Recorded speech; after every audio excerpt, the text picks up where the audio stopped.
everyone, and welcome to another episode of Little Give. I'm so excited about the guest we have on today. So many things to share with you. Go ahead, introduce yourself. Tell us where you're from. Tell us what you're all about. Hi everyone, my name is Kenchen. I'm actually from Indonesia, but I'm settled in New York because I work here in the fashion industry. I'm a fashion consultant, and in essence, for like long story short, the stuff that you see in the discounted stores, the brands, but you get it for less money. So let's just say the face behind that is me. So I give people access to affordable fashion while making sure that the industry also grows in a sustainable and empowering way. That's what I do.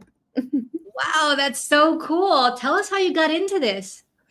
um my start was not really the most glamorous one. Like, I started off in a very small company in Indonesia, and her way of working was she was a vendor to the clients over here, to the stores over here. So I started off at the vendor seat, as you can see, with her, and that's where I learned about the business, and I start to see that how is she getting access to branded stuff that's really really low price. Like, for like, to give some examples, it's the day-to-day wear that you see in Target stores, and like even as simple as like socks brand Hanes, like those day-to-day type of brands. They Mm-hmm. manufacture from all over the world, right? So what happens is sometimes they overproduce, the manufacturers overproduce, or sometimes it's not the correct black color, not the correct Pantone of blue. The hang tag is placed in the wrong place. Just because of that, they actually cancel the orders on these manufacturers, just because of minor things that end consumers like us don't really care about you know so as a result, that becomes dead stock to the manufacturer. It becomes like dead inventory because they're stuck now, right?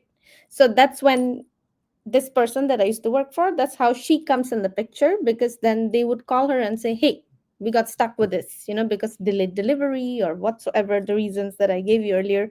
And to help, basically, the manufacturers approach her to kind of get involved, to help them resell it somewhere else, to the discounted stores in US through importers.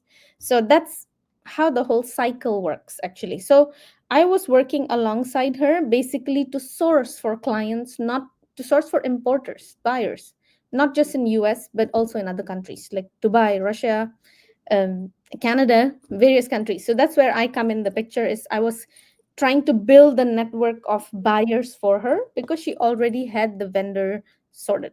You know. Wow, it's so neat that you worked with her and you found out all like kind of the inside stuff. And Yeah. then once you got all the insight, tell us what happened next. So what happened next was, I mean, I worked with her for a couple of years until one of the clients that, I mean, we got really, I mean, thankfully by God's grace, like, we also got a lot of clients that it was overflowing for us, that she was like, okay, I can't handle this anymore. Can you help me handle some clients? So I'm like, okay, sure. And one of the Canadian clients that I used to handle asked me to get on board to work for him as a buyer. So I'm asked to be on the reverse seat. Oh, So okay. yeah, and because he was like, you know what I want, you get my pricing, the styles I like. If you are such a good vendor, it's gonna make you a very good buyer because you can read my mind, basically. So I was like, are you sure? Like, because it was such a sudden offer that came to me. So I said, and he was like, yeah, sure, let's give this a shot. So I did. And I worked for him for 5 years, and in that 5 years is where I learned so much also, because we would travel every 3 months to various parts of the world to do buying from there. Now, some countries I travel with him, and some countries I build my own channels over there where he's completely not involved.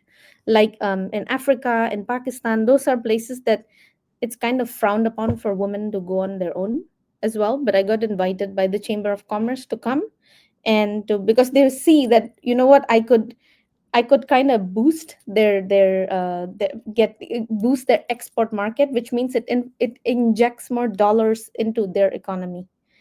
So it also helps them with sustainable practices, not to throw their garments in somewhere else, but give them a second life, because they're actually pristine goods. It's just unfortunate because of delayed deliveries and stuff like that. So That's how I got involved. I mean, that's how my next phase was, that like I was working for this person, traveling a lot, getting exposed to so many other brands, and I got to know that, oh my god, this Eddie Bauer manufactures in Ethiopia their activewear. It's so beautiful. And then I go somewhere else. Oh, in Pakistan they do hoodies because that's where the strength is for fleece products like the ones that you use for winter. So I got exposed to so many brands, so many, what are the strengths of every country with their manufacturing. I got exposed to so many styles.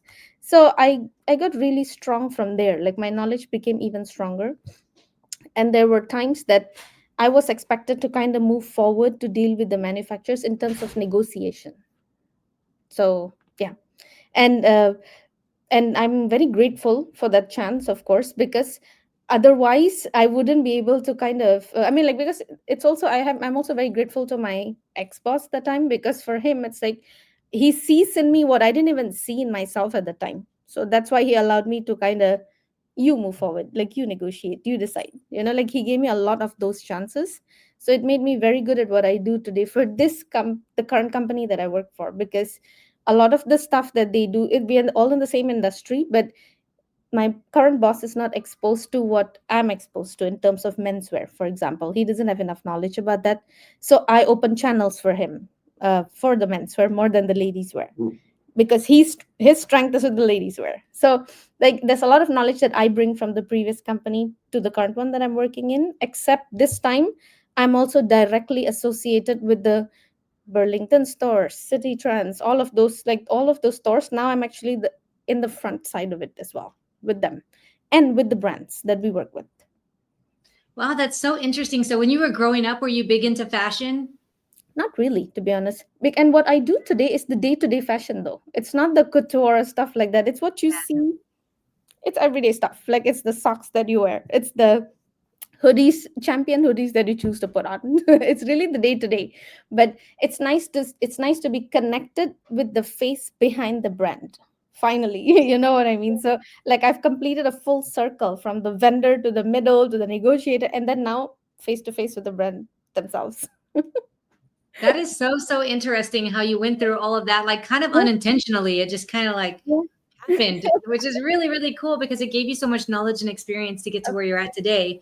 I know yeah. a huge part of what you do is sustainability. Talk to us a bit about that and what that means to you.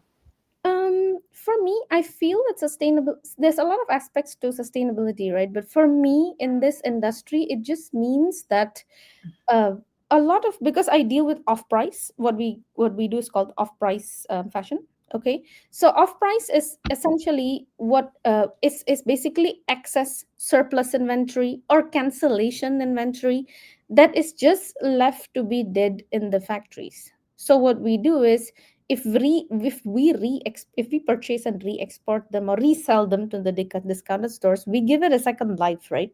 So it kind of avoids it going to the landfills. That's number one. And secondly, it's there's enough consumers now who are also kind of conscious, and they want sustainable products. So there's also instances where I get very creative and I see that, hey, they have like a 20,000 units of sweatshirts blank, it's just dead in the manufacturer. So I tell them, do you want to put I'll design graphics for you, which I did. I designed Christmas graphics because I'm also a graphic designer, and I had them print on the sweatshirts. And I created a whole new line of Christmas apparel, basically Christmas theme apparel, but out of dead stock, and we revived them with those graphics. It became a whole brand new thing, and it just became a big hit. So That's so cool. I work with a lot of that. I work with a lot of say dead fabric stock that's also sitting, like there were fabrics made for pajamas and our nightgowns that we wear, excess fabric. So I design my own prints on it, I get them to print on it, and we just design simple pajamas, but at least it's my prints. So again, it's from dead stock. It's competitive in price because they're so stuck, they just need money to move it. It allows me to again provide affordable fashion, nice stuff, nice quality, but low price. So it hits people with various types of income, and it allows them to enjoy it and consider it their own little luxury, right? Because why not? Hi, My name is Justin Clark, and I'm the president of the board of directors for Driving Single Parents, a 501c3 nonprofit serving the citizens of San Antonio and Bexar County, Texas. I'm here today to tell you a little bit about the great work that our organization is doing for the citizens of San Antonio. What you're about to see is just a few photos and videos of the way that we're changing lives for single parents in and around San Antonio, Texas. Our first giveaway took place in April of 2017, just one short month after the formation of our organization. John, a Bexar County resident, was the victim of a horrible drunk driver incident. He and his daughter survived the crash, and we were so proud to give our first car to this deserving family. Fast forward to 2020, a very difficult year for nonprofits. We were able to secure 4 vehicles for single parents in need. Our organization, including our board of directors, list of partners, and portfolio of people we've been able to help in San Antonio, continues to grow, and it's all thanks to donors and local community organizations that have helped us along the way. This giveaway took place in 2021 and shows that we continue to help single parents even after the struggles brought about by COVID-19. Because of limited funds and the overwhelming need, we at Driving Single Parents are incredibly selective with the people we help. Some are victims of domestic violence. Others had a spouse pass away tragically or otherwise fell on hard times. These single parents show adversity in the face of challenge and aren't looking for a handout. We offer a hand up and help get them back in the driver's seat. Many of the single parents we help go on to graduate college, get promotions, get married, mentor others, and some have even been so touched by the gift we gave them that they have decided to join our board of directors to pay it forward and ensure the continued growth of our organization. If you would like to help our organization continue to grow and continue to help single parents in need in San Antonio, Texas, and Bexar County, Texas, we would really appreciate your support. Please visit us online at www.drivingsingleparents.org. Thank you. That is so neat. And so you just like come up with these ideas and like, okay, well, let's just try this. And then it works out. And then you're helping because obviously these things aren't just laying around. So you're helping them move the fabric and you're providing a really awesome service for somebody who maybe doesn't have a bunch of money to spend on some pajamas or whatever it is that y'all are selling. That's so cool. It's so neat that you have all these different ideas on how to keep these things moving and keep them in circulation so they're not just sitting around and wasting away. Of course, yeah.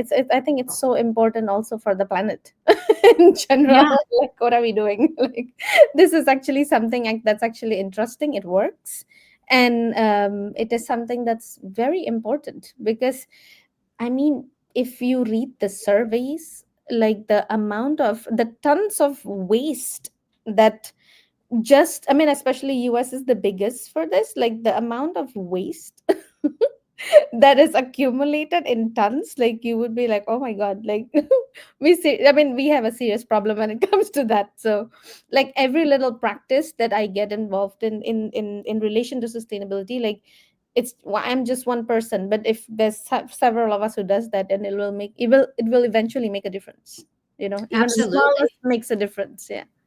Definitely. Yeah, I've heard it takes a really long time for for Mother Earth to break down some of the clothes and materials that we use. Talk to us a bit more about that. I find that to be so fascinating because it does happen that people wear something and then they just kind of toss it away and then it's just left for our environment to try its best to clean up.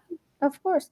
And why do they say that? It's because sometimes there are materials like, for example, denims. Okay, you do have a lot of recycled denims now that they use, yes, correct, but in order to even kind of deconstruct the old ones for you to make the yarn, for the yarn to be like back to being in a raw form, and then you construct again to make the fabric and then call it recycled denim, just the process of deconstructing itself, like the amount of stuff involved in there, the dye where's the dye gonna go at this point? Like, okay, we saved the yarn, correct? Okay, we deconstructed, we saved the yarn, but what about the dye? It has to go somewhere.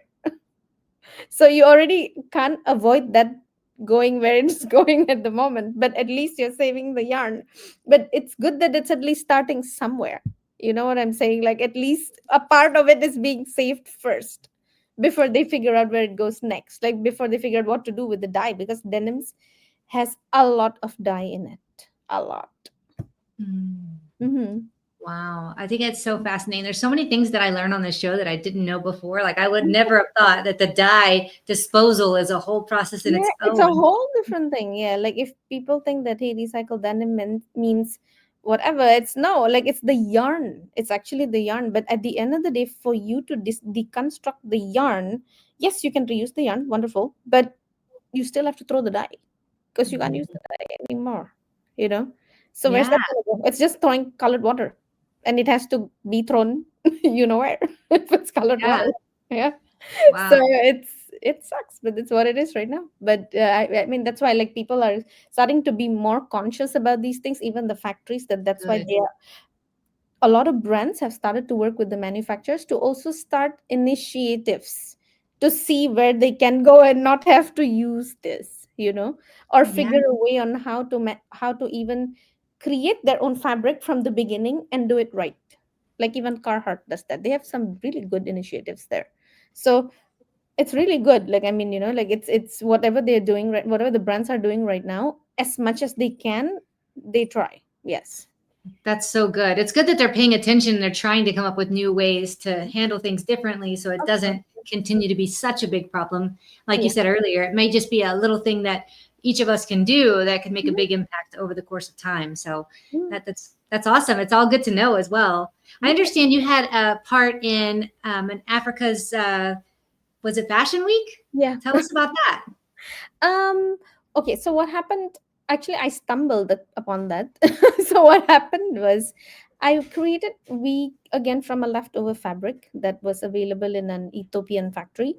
Uh, there was a fabric called double PK knit. It's something that's very unique. People know a lot. People are aware of something called PK fabric. It's like Lacoste, the polo shirts that men tend to wear. So that's the fabric, but it's a different type. But basically, there's a family of PK.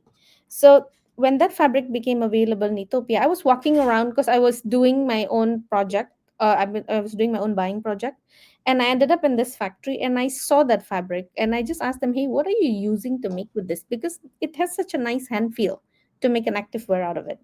And they're like, "Oh, this is called double PK knit, and we're doing our own dyeing over here." I'm like, okay." So that's what we're doing, whatever. So we can make any colors you want or whatever you need. So I'm like, okay, this is such a nice, unique fabric. So what I did was, I kind of showed them some designs. I'm like, do you think you could create this? Like about 13 or 14 designs of men's active wear tops. Okay. uh, I got really creative with the designs, and he's like, "Yes, I can do it." And then what next? I'm like, "Okay, what next is I'm going to go back home, and you are going to send it to Montreal to my ex boss, because he's going to be able to use this. This is what I feel. Okay, so this is I wanted to try this out." So he said, "Okay, fine, I'll make it for you." So he created the samples. We presented it to my boss, my ex boss. He loved it. He purchased most of it. Okay. Now, what happened was, of course, he placed a large unit orders, right, of those designs to the manufacturer, and everything went well. They shipped it, all good. Now, what happened next was the vendor, the manufacturer, was going to go to Africa Fashion Week, and he was like, "Hey, I have a booth there, and your designs are just really, really nice for men's activewear. Can I just carry some with me?" So I'm like, okay, like, why not, so then he said, we'll showcase your designs basically over there. I'm like, okay, sounds good, like that's not a problem. I just want to make sure that it creates a non-compete with US, because like that's where I'm bringing it in. If you're going to create there and a European person buys it, great, no problem, but no more to US, because I'm already doing it for US and Canada. So he said, okay, fine. So he took my designs over there, so with my permission, like he displayed everything over there. And yeah, I mean, like it got through to Africa Fashion Week basically. Like he could display everything over there, and there was a very big Spanish activewear brand, Rollies.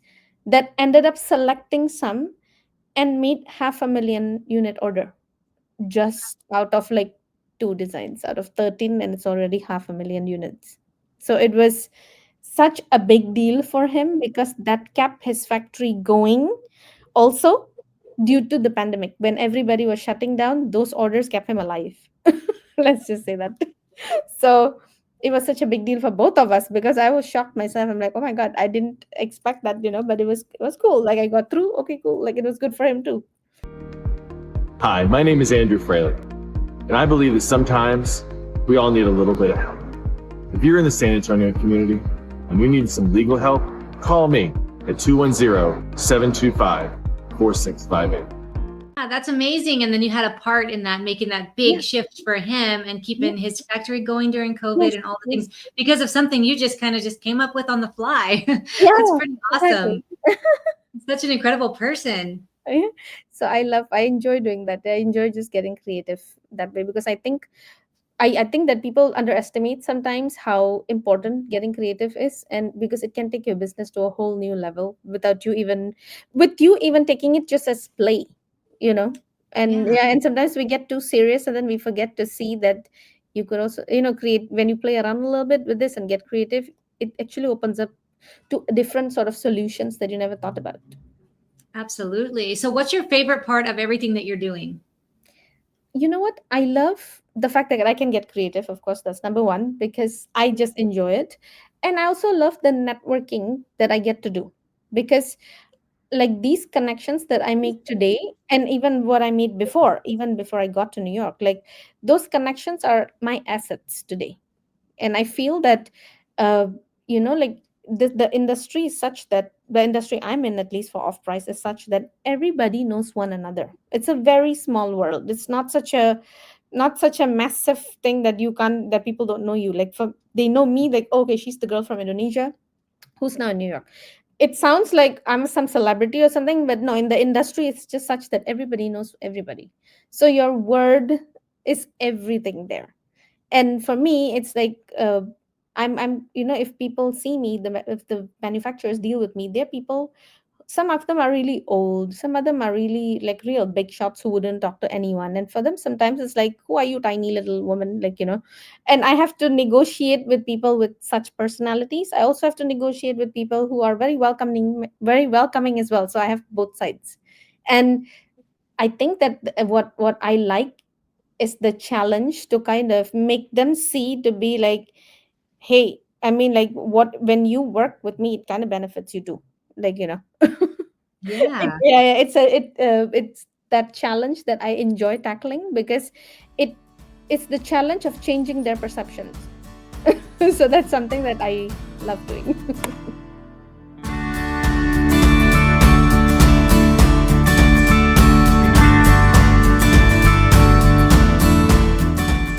Can you give the audience an example of a little thing that they can do in their community?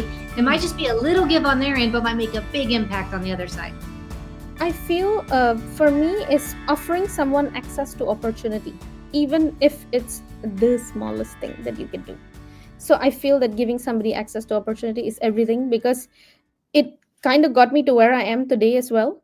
So I fully believe in that. Now, in the sense of work, if we're gonna like get a perspective or an example from the sense of work, like, sometimes, like I said, we sometimes take for granted the clothes that we don't even wear. But when we donate that, for instance, to a women's support center or a shelter, it's a small gesture for us to be like, yeah, we just don't need this anymore anyway, but it could be their day one of going for a job interview that they're preparing so hard for, you know so it makes a huge difference for somebody. Like, that's, for me, it's like a small it's a form of opportunity that we are providing to someone, but of course in terms of material that we're giving away you know I love that example. It's a great example. Can Mhm. you give the audience an example of a time in your life where somebody did something little for you? It might have just been a little give on their end, but really made an impact on you and in your life. I would, in the examples that when I was sitting and thinking about it today, like, it's really, in every way, shape, or form, is also an opportunity that was given to me, but in different ways. Like, for the guy who got me on board to Montreal, The guy didn't even see my resume. He just gave me a shot because of who I am and my grit. So like sometimes being given that chance is everything. And there's also like a huge maybe example, I guess, that when I was I think 17, if I'm mistaken. Yeah, I was around 17, and I had to go to, it was my time to choose which college I wanted to go to. Okay. And I wanted to study abroad. I didn't want to be in Indonesia. And there was one, this is a little gift from this guy's part, but for me it changed my life, of course. And at that time my mom couldn't afford the college that I wanted to go to, because it's one of the really expensive ones in Malaysia, and we were not very well off at the time. I wasn't really earning either. I mean, I was just going to go to college, right? So she couldn't afford it either. So what happened was, she was working with this guy on, she had a side hustle working with this guy to export furnitures to him, basically.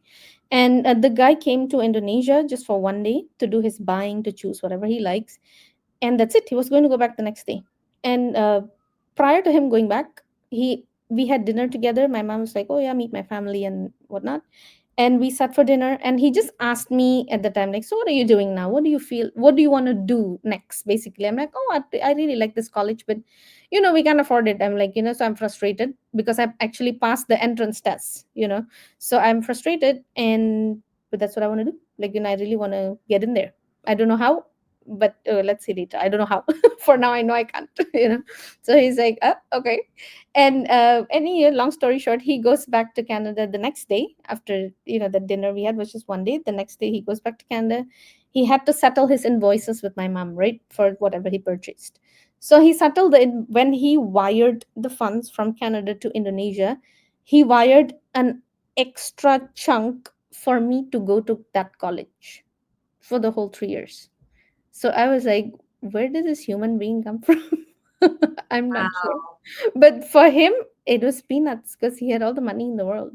And I mean, like, in no way, shape, or form was I even asking him. He's a stranger to me. Like, he really just asked me, what do you want to do? And I was just going on and on and on. Oh, I like this college. And I was just going on and on like that. I really didn't. I mean, who is he? I don't even talk to him. I don't know him. It's just a random client. Wow, that's a wonderful story. Did you get to tell him thank you? He came to my on my third year when I was completely done. He flew in from Toronto all the way to Malaysia, also just for one day, just to see me graduate. And then he is never to be heard from again. I do try to get in touch with him to say, hey, Happy New Year, or happy this, happy that. No answer. It's like Wow. he's just made for that moment. I think. Yes, you just never know. Just wow, that's an incredible story. Thank you so much for sharing that. You never know, and the kindness he showed you is just like wow. And now look at what you're doing now and helping the environment with sustainability and helping recycle clothes and all the things that you're doing is, really paying off in the end. So his part in it to help you get off to that great college really has paid off in the long run. So I think that's really, really cool. What about nonprofits? Are there any nonprofits you're excited about? I am always having my eyes on Custom Collaborative, if you've heard of it. So they are New York based.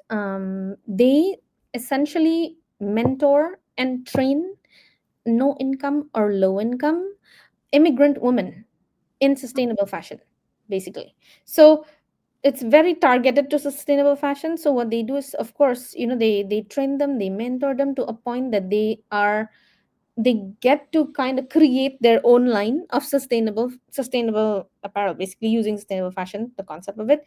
When they create their own line, it opens up a whole new income stream for them, like that. So that's a nonprofit that I kind of have my eyes on. Also, the whole goal of this is to kind of bring back life to Garment District in New York, because I was just sharing earlier that I work in the Garment District too, in one of the buildings over there. But it's always like I always hear people say, oh, Garment District is no longer what it is before. Like it's a little bit dead now. Like that's what they consider it to be.